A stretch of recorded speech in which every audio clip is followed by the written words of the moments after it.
Happy Sunday, Pixie Dust friends, and welcome to another episode of the Pixie Dust Housewife.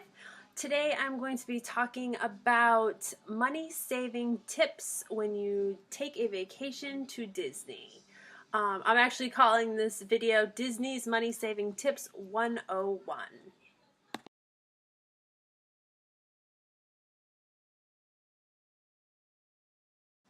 So what's the best time of year to go to Disney? When is it the cheapest?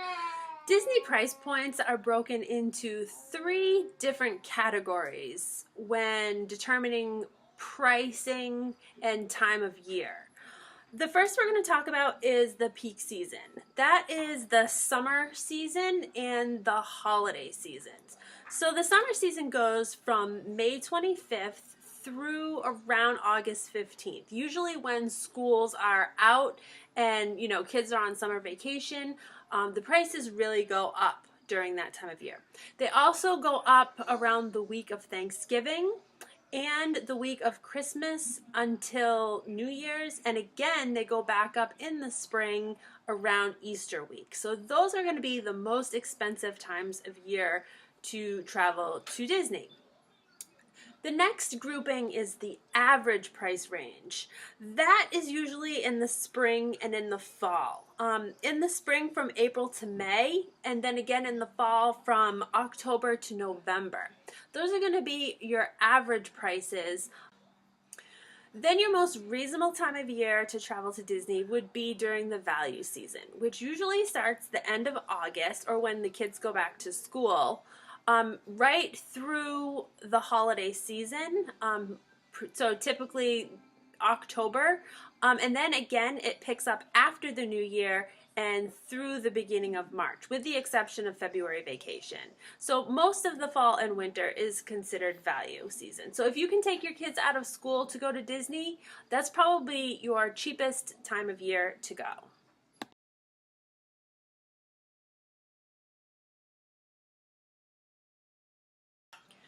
Promotions and packages. How can you get a discount on your vacation to Disney?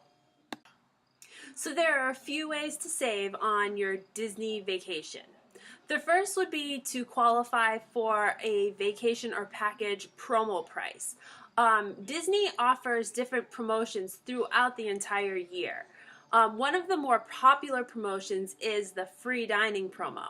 Now this promotion is very popular, and myself as an agent, I have to be on the phone or in front of my computer the day that this promotion is released to get it for my clients. So it's extremely important that if you want to get the free dining promotion, that you already have an existing package booked ahead of time, so that way we can apply this promotion to your existing package. Now with the free dining promo, you are usually saving close to $1,000. And that's because you're getting your entire dining plan for your whole family for free. Again, it's an extremely popular promotion and it's a huge money saver. And I'm going to talk a little bit later in this video about the dining plan and how much you can actually save by having the dining plan. So if you can get it for free, it's an even bigger savings. The next discount would be room discounts. Now these are offered throughout the year, and usually Disney offers them quite a few times, in the spring, summer. There's no set time when these are offered.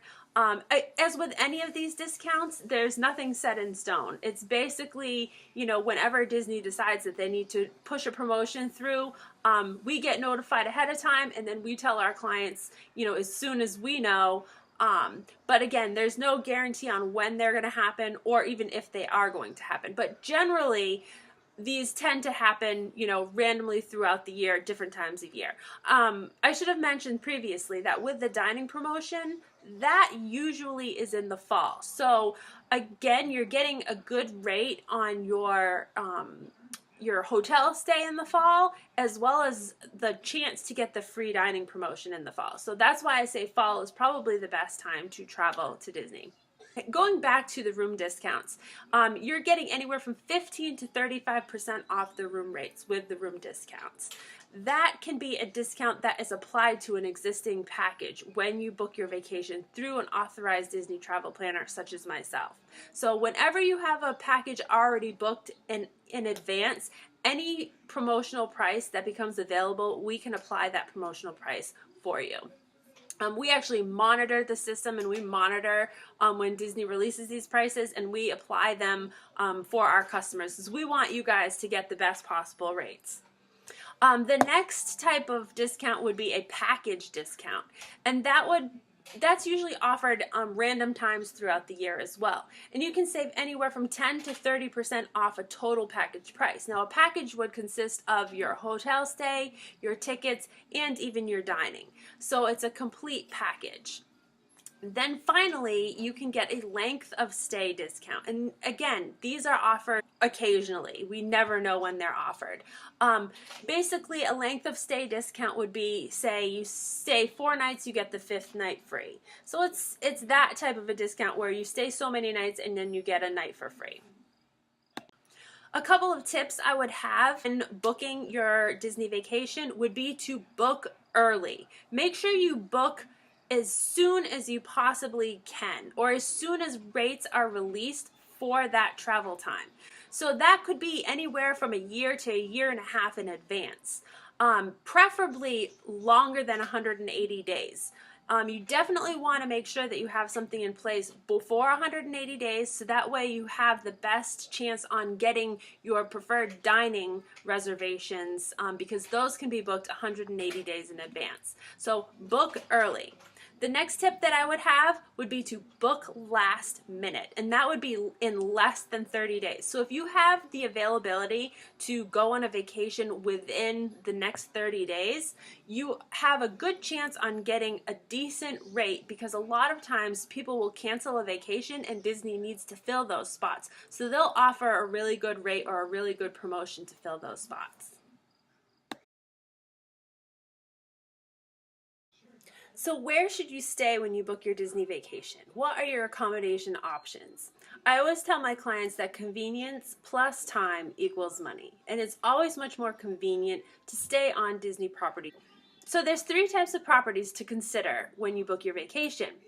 Do you want to stay on property? When you stay on property, you're closest to all of the Disney parks. You also get free transportation, and you can take advantage of all those promotions that I just mentioned previously.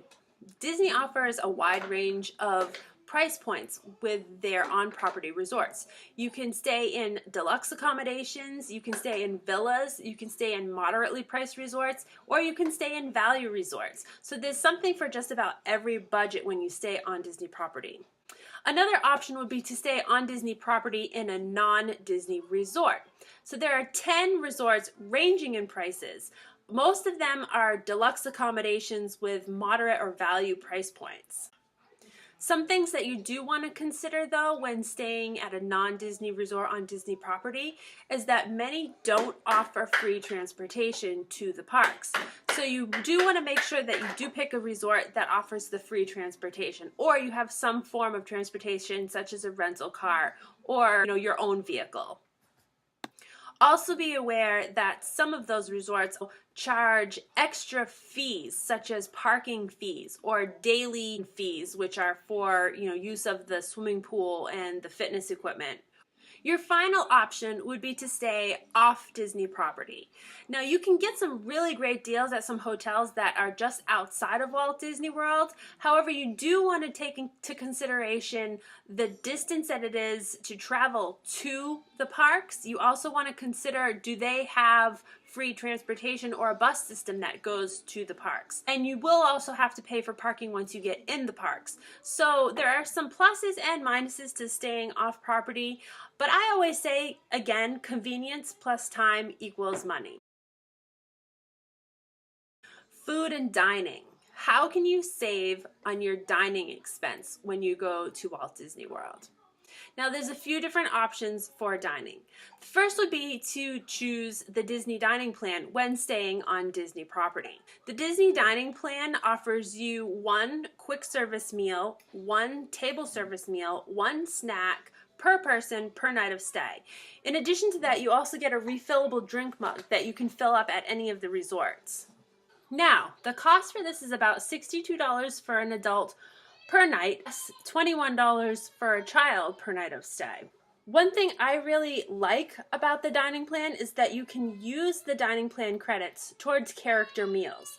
So that means no waiting in long lines or using your fast passes to see the characters. So that is a huge added value when you have the dining plan.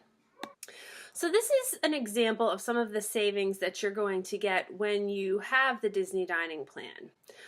So we're going to start with your dinner credit or your table service credit. We have the Crystal Palace at the Magic Kingdom. An adult price would be $45 and a child price would be $27.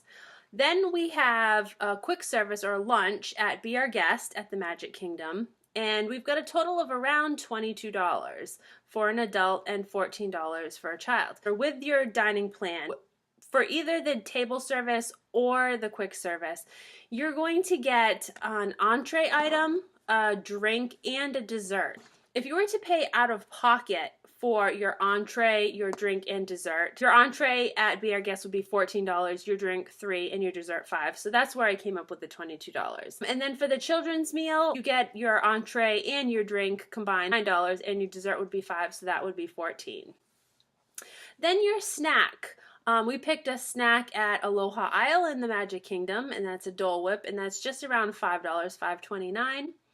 And then your soft drinks for the day. Now you're getting a refillable mug, which can be refilled up before you leave for the park. And then again, when you get home to your resort, you can fill it again. So we estimated about 3 times you are filling your drink mug up. And each drink costs roughly $3.29 for a soft drink. So your drinks would be around $9.87 for the day. So that gives you a total of $82.16 for an adult, $56.16 for a child. So that's a savings of over $20 per person per night of stay. So if you figure that for 2 adults and 2 children for 1 week, that alone is saving you about $560 off the total price of your dining expenses for your vacation. Another option to save you a little bit of money, if you're not huge eaters and you don't think the dining plan is right for you, another option would be to order off the kids menu. Now, you're of course going to get smaller portions, but one nice thing about the kids menu is most entrees or most meals include a drink, which is usually a juice box or milk, and a side, which is either French fries, apple slices, carrots, etc. Now, we did an example at Cosmic Rays at the Magic Kingdom. I chose Cosmic Rays only because they have a free toppings bar. So they have everything from lettuce, tomato, pickles, onions, fried mushrooms, fried onions. They have all of that in a basically all you care to eat toppings bar. So that's pretty much free. So you could technically make a salad or something for yourself just from the toppings bar.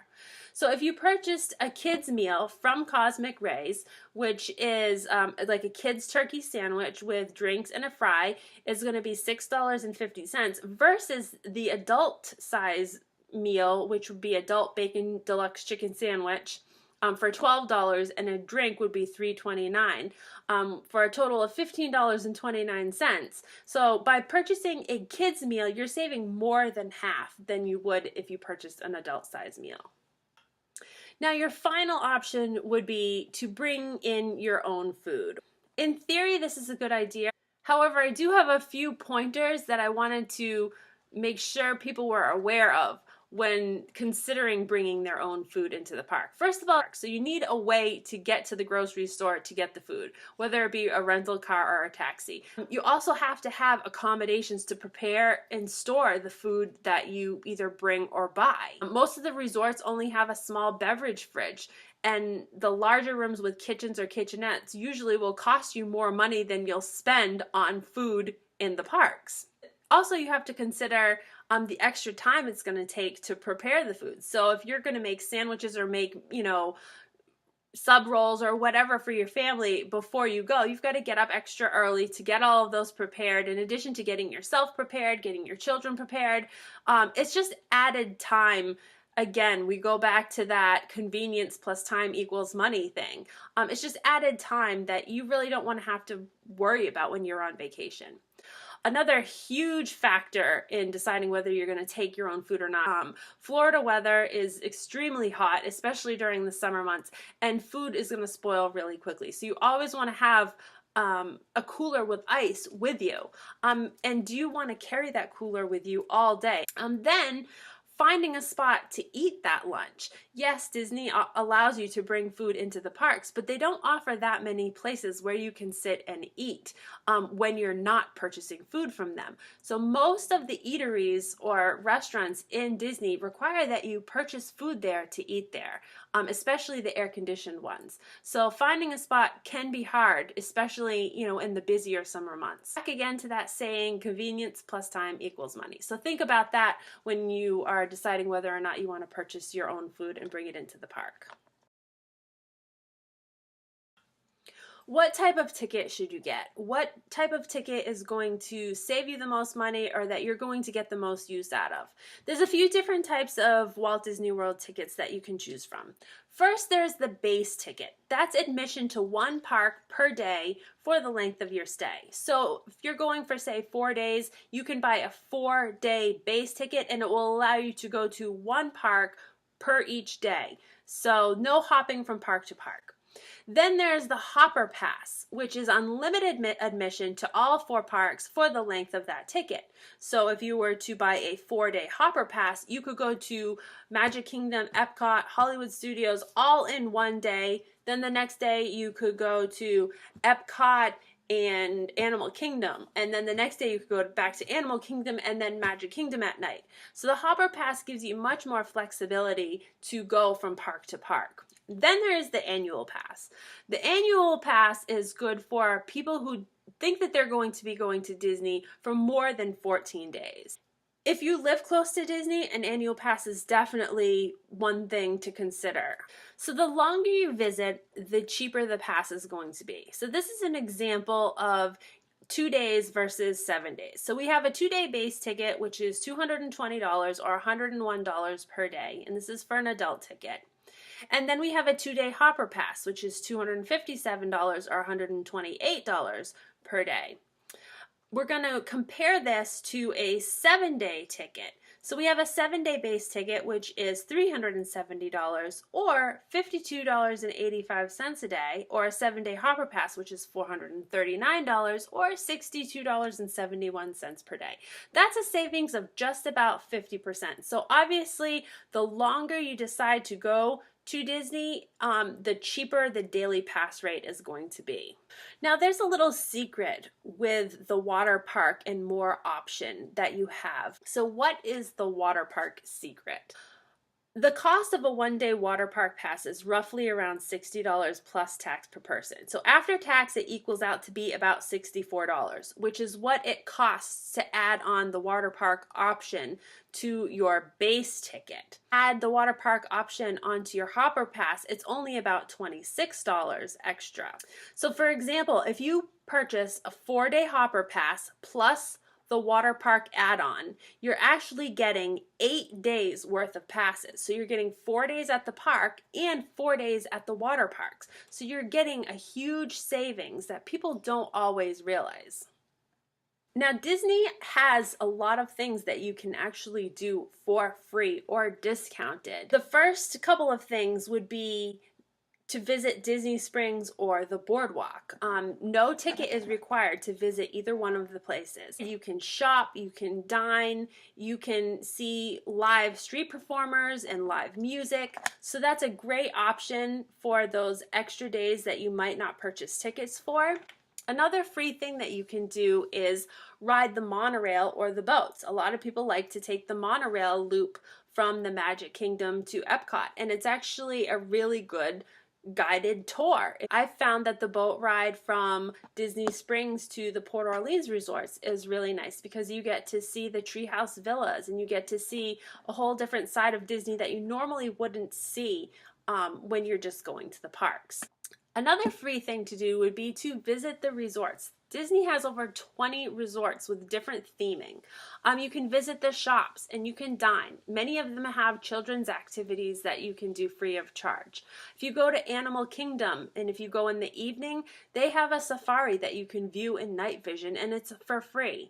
Fort Wilderness has a character sing-along where you can go and see Chip and Dale and sing songs by the fire, and then they do a movie under the stars. And many of the resorts also do movies outside under the stars as well.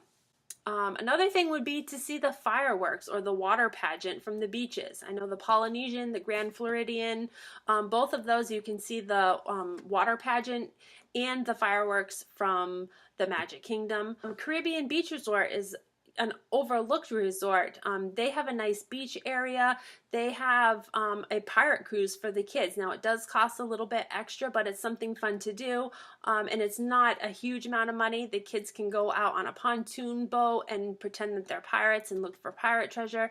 My daughter actually did that when she was younger and she really enjoyed it. So there's a lot of things to do for free when you're in Walt Disney World. I hope you enjoyed this episode on some tips to save when booking your Walt Disney World vacation. If you need any information or you'd like a free quote, please contact me. You can do that via my Facebook page, Personal Pixie Dust Vacations, or you can comment below and make sure to subscribe. Thanks and have a great day, everybody. Bye.